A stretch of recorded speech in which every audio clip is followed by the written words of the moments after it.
Hi there. Welcome to Unreasonably Grateful Podcast.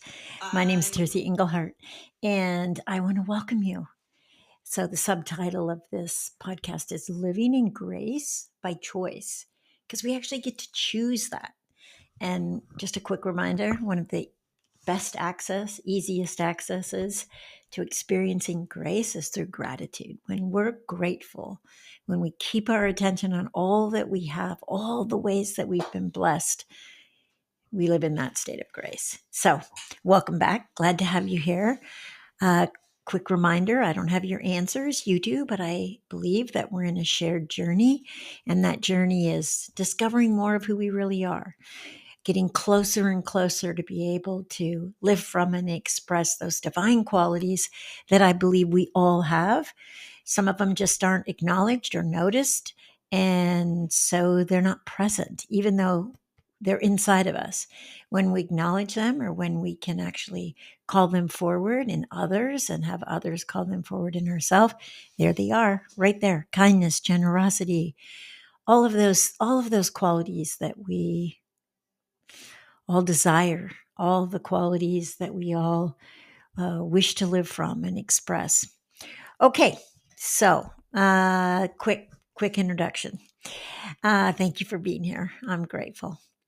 All right, you guys know I've been this Major League Baseball Los Angeles Dodger fan.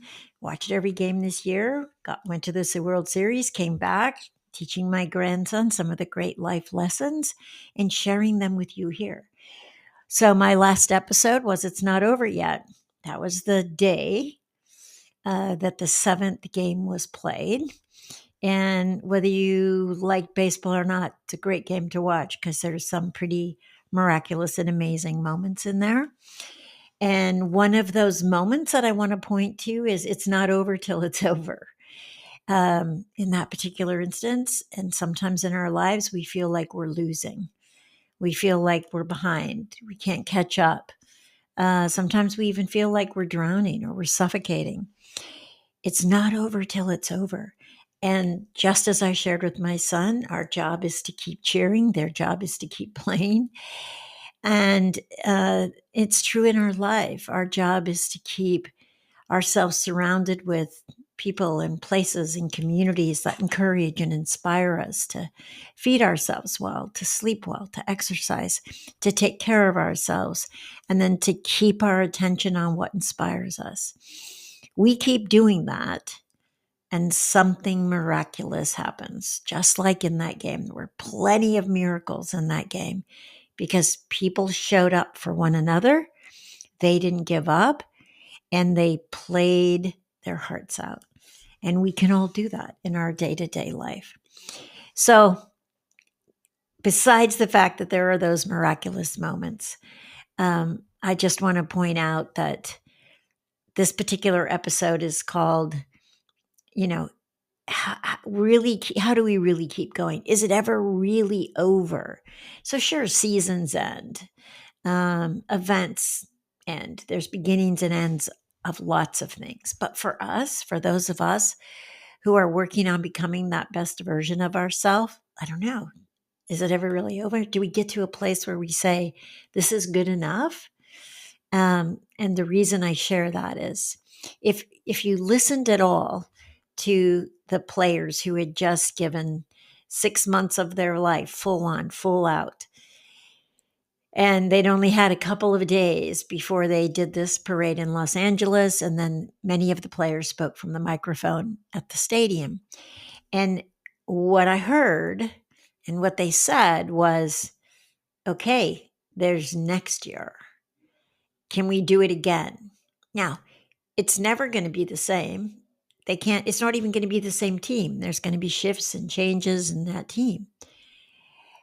But the reason I want to point that out is no matter what your goal is, whether it's sobriety for 1 hour or not binging for a week or staying off of social media or getting out and exercising or not complaining or whatever it is that you personally feel that you struggle with, that's in the way of you being more deeply connected to that inner divine quality of who you are, whatever it is that gets in the way of that, when you let go of that, when you surrender, when you get beyond it, it's not like, okay, well, I did it.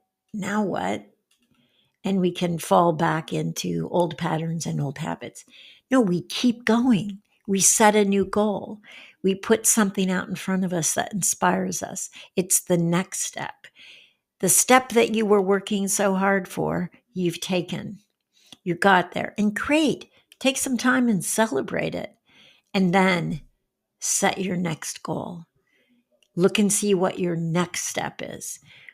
What's going to take you further down that journey that's going to lead you to the best version of you, more of who you truly are? How can we navigate keeping our attention on all the things that there are to be grateful for? How blessed we are, regardless of the circumstances in our life.